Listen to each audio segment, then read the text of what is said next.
Hola, ¿qué tal? Pues con el gusto de siempre les presento este nuevo curso de programación en C, llamado Curso Práctico para Programación de ABR en C. Dice el libro 4, ¿y qué pasó con el libro 3? Bueno, el libro 3 lo detuve un poquito, se desarrolló para ensamblador, debido a que por cuestiones de solicitud de mis alumnos, algunos colegas y algunas cuestiones profesionales, fue necesario desarrollar la parte de ABR para C. De lo cual, bueno, pues yo empecé hace muchos años a trabajar con el lenguaje C. Igual, por cuestiones profesionales, me enfoqué más en ensamblador. Volver a tomar este tipo de lenguaje y pues se lo comparto a ustedes. ¿Por qué este curso? Bueno, aparte de la solicitud de los colegas y los alumnos, muchas de las aplicaciones que hemos trabajado en ensamblador en los otros cursos, el 1 y 2, hay aplicaciones que son mucho más fáciles de poder integrar el lenguaje C. Entonces, retomando la vieja escuela del lenguaje C, Turbo C, etcétera, de aquel entonces, se toman todas las bases teóricas para poder trabajar este ABR. Una de las preguntas clásicas que me hacen es qué es mejor, si el lenguaje C o el lenguaje ensamblador. En realidad, ninguno de los dos es mejor que el otro, cada uno tiene sus bondades, de lo cual en algún video próximo, uno de los primeros, vamos a hablar de las características de ambos lenguajes, pero sobre todo depende de la aplicación. Hay aplicaciones que es mucho más poderoso trabajarlo en ensamblador y hay aplicaciones que es mucho más poderoso trabajarlo en C. Sin embargo, este curso está pensado para que la primera clase vaya de la segunda, vaya de la tercera, vaya de la cuarta. Vas a aprender a programar ABR en C desde cero. Si ya eres mi alumno en ensamblador, entonces en algunos videos muestro cómo migrar del lenguaje ensamblador a C, con algunos ejemplos. Entonces te va a ser mucho más sencillo aprender en C. Y si no sabes nada de programación para ABR y quieres empezar con lenguaje C, igual este curso te va a servir. Vas a aprender a programar desde cero. Entonces, todos los videos están secuenciados para que vayamos desde el nivel cero, ir subiendo hasta programas más complejos. Al final, bueno, ¿qué lenguaje nos va a convenir más? Repito, depende de la aplicación, pero para mí, en mi experiencia profesional, el que sabe programar en ensamblador y sabe programar en C, tiene mejores expectativas de desarrollo profesional. Puede aprender mucho más, puede hacer proyectos más complejos. Si ya tienes experiencia en lenguaje C, pero para otro dispositivo, para otro microcontrolador, bueno, te va a ser muy familiar el lenguaje. Hay ciertas características que son propias para ABR. Trabajaremos con el compilador GNU.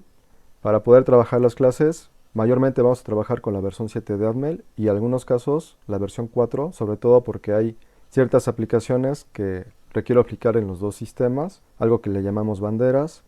La otra, vamos a ir trabajando con el 2313, el Mega 328p y el Mega 8515, lo cual, bueno, ya sabemos que en el Atmel Studio 7 el Mega 8515 no se puede simular, por consiguiente trabajaremos en la versión 4.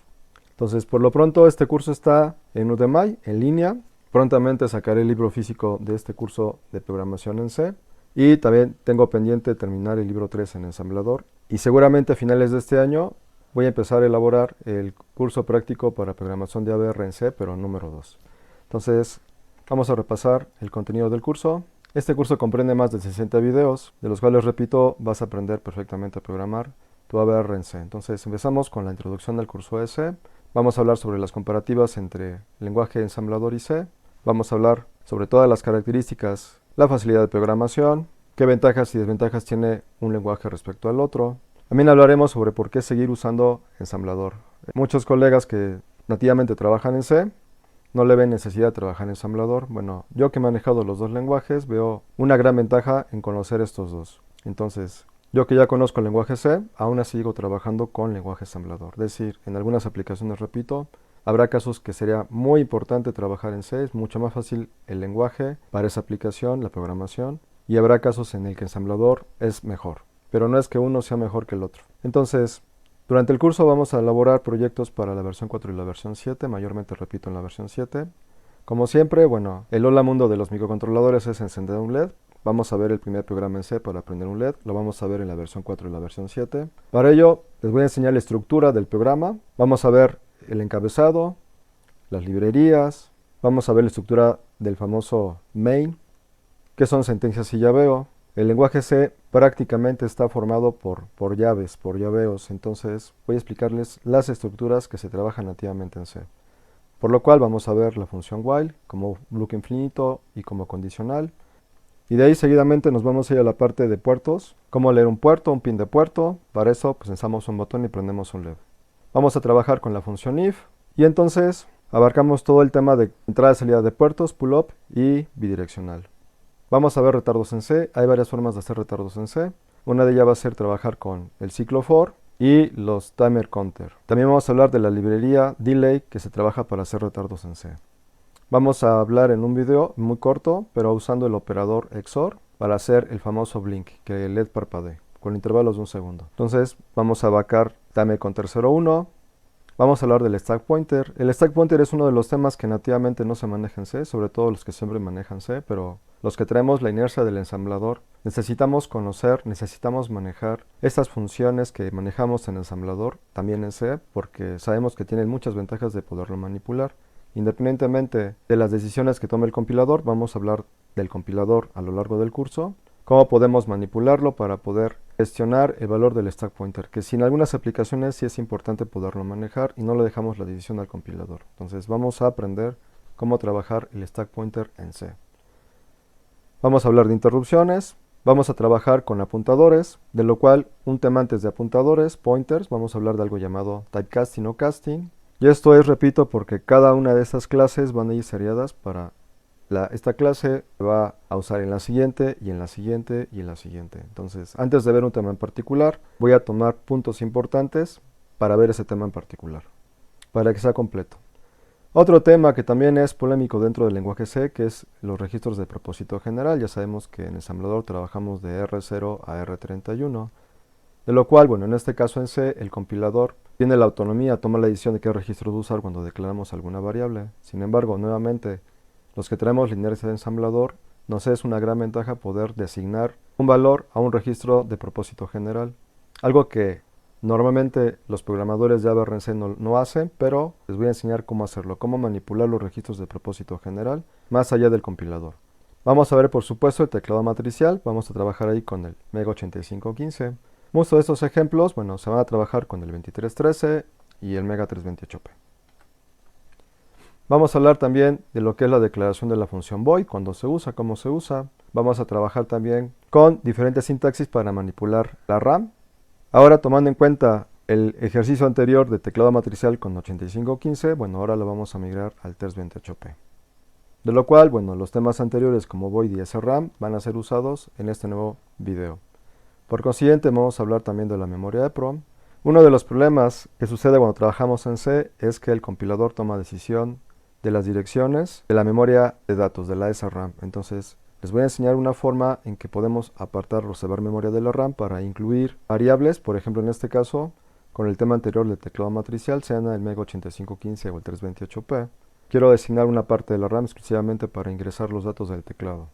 Por consiguiente, estos temas anteriores nos van a servir para desarrollar un proyecto del control de acceso. Siguiente punto, bueno, vamos a trabajar con el LCD, con el Mega 8515, los que ya tenemos la inercia de los cursos anteriores 1 y 2 en ensamblador para ABR. Entonces ya conocen cómo configurar el Mega 85 a 8 bits. Entonces también será un tema en el que les voy a enseñar a migrar de ensamblador a C. Vamos a ver también el Mega 328p a 4 bits, que es uno de los temas más comunes en Internet. Cuando ustedes buscan información del LCD con el 328p, normalmente siempre trabaja a 4 bits. Bueno, lo vamos a ver, pero para C. Esto es usando las arquitecturas tradicionales, es decir, pues genero el ASCII, lo mando por el puerto, etc. ASCII, ASCII. En un video posterior les voy a enseñar cómo trabajar con otras funciones para mandar cadenas de ASCIIs de forma rápida. Vamos también a trabajar con el switch case, la función goto. Vamos a trabajar, por supuesto, con el PWM en C y vamos a ver controlar servomotores. Vamos a trabajar con el convertidor analógico digital, comparador analógico. Vamos a configurar el WAR con el TANI 2313, que es de uno de los ABRs clásicos, y con el Mega 328p vamos a trabajar en los dos ABRs. Y en este WAR, bueno, igual vamos a ver cómo trabajar el envío de datos ASCII por ASCII, pero les voy a enseñar la función char y strlen, longitud de string, en el cual vamos a aprender cómo enviar ahora una cadena masiva de información por serial. Ya no va a ser ASCII ASCII. Como vas a trabajar en un proyecto posterior que es un lector de frecuencia usando el 328p, entonces necesito explicarles cómo extraer la información a través de la ecuación, extraer los dígitos y luego mandarlos como una cantidad. Por decir, en este caso, trabajando con el lector de frecuencia, yo necesito que en el LCD pues, se despliegue la información de los hertz que está leyendo el ABR. Es decir, vamos a hacer un frecuencímetro. De lo cual, bueno, un tema anterior a este proyecto, cómo extraer estos datos para enviarlos al LCD y al WART. Si vamos a generar un proyecto de lector de frecuencia, entonces también se puede hacer un proyecto de lector de inductancia, que también viene incluido con el Mega 328P. Y si hacemos el lector de inductancia, también vamos a poder ser capaces de diseñar un lector de capacitancias. Entonces en este video vamos a aprender a hacer las dos cosas. Vamos a explicar qué es una macro en C, cómo se definen, cómo se editan. Un punto importantísimo, vamos a hablar del punto flotante, un tema que es un poquito complicado en la parte de ensamblador, que mis alumnos ya conocen. En ensamblador sabemos que no se pueden manejar números flotantes, sino enteros. Sin embargo, con un artificio manejamos puntos flotantes, pero en C es muy sencillo trabajarlos. Tengo un viejo libro de lenguaje C en donde uno de los primeros temas pues, fue el área de un círculo. Y creo que es uno de los más comunes para hablar del punto flotante. Voy a retomar este mismo tema del área de un círculo, de lo cual, bueno, el área del círculo, el resultado lo vamos a ver en el simulador. Sin embargo, ahora quiero sacar estos resultados o interactuar con un usuario que me integre el área y me dé un resultado. Para esto vamos a trabajar con funciones también muy antiguas llamadas printf y scanf. Para la función de printf y scanf, por ahí encontré un video de YouTube, cuyo autor le pedí permiso para poder presentar en ese video el lenguaje clásico antiguo del Turbo C con una consola que se usaba en aquel entonces para usar estas dos funciones printf y scanf. Pero ahora lo vamos a usar para C, entonces les voy a enseñar cómo trabajar estas dos funciones. Son muy antiguas pero muy poderosas usando el WART. Y cómo vamos a interactuar con el simulador trabajando con printf, scanf yo como usuario real. Entonces en el siguiente proyecto les voy a enseñar a conectar el celular a través de Bluetooth al simulador y poder gestionar desde el celular el ingreso, el radio para el cálculo del área del círculo y obtener en el celular el resultado del área. Este proyecto, bueno, se puede expandir a otras aplicaciones como domótica, etc. Vamos a hablar también de la función do-while. Vamos a hablar de las funciones printf para LCD, de lo cual estos temas 47, 48 y 49, bueno, aparte de explicarles la teoría, ver la simulación y cómo funciona el programa completo, les voy a dejar ahí unas tareas para que ustedes desarrollen el mismo printf para LCD a 4 bits y ahora el printf para LCD a 8 bits y el scanf para teclado. Son tareas que voy a solicitar que realicen. Este tema de printf para LCD lo vamos a usar en el último tema, que es hacer una librería para C. Entonces, ya hemos hablado nativamente que la parte de funciones o la parte de subrutinas auxiliares que ocupan mucho espacio en la zona de edición del código, yo los puedo quitar, los salvo en un archivo de texto y simplemente lo incluyo con un include en el encabezado o en la parte última del código para que ese código que yo elimine de la parte activa se incluya, se tome en cuenta en el compilador. Bueno, esa es una forma, pero voy a explicar la forma ortodoxa, la forma común, la que los desarrolladores consideran como librería en C, usando la versión del Admin Studio 7. Voy a explicar paso a paso cómo se genera la librería para C. Bueno, otro tema importantísimo que en el libro 3, repito, lo voy a tocar pero en ensamblador, aquí lo voy a explicar pero en C, son las funciones trigonométricas. Vamos a ver funciones de seno, coseno, tangente, arcoseno, arcocoseno, arcotangente y seno hiperbólico, coseno hiperbólico y tangente hiperbólica. Tomaremos por supuesto los temas anteriores, que son punto flotante, el printf, el scanf, y vamos a ver a través del display los resultados de estas funciones trigonométricas. Otro tema importante, push y pop, un tema que tampoco nativamente o comúnmente en lenguaje C es usado, así como los registros de propósito general, pero igual los que tenemos la inercia del lenguaje ensamblador. En algunas aplicaciones necesitaremos trabajar con push y pop, entonces les voy a enseñar en C cómo elaborar estas funciones de push y pop para que puedan meter o sacar datos de la memoria de datos. Entonces, esto es lo que vamos a convertir para este curso práctico de programación de AVR en C. Les voy a compartir las bondades de este lenguaje y con la promesa de siempre van a aprender a programar AVR en C desde cero. Bueno, los veo pronto en el curso. Hasta luego.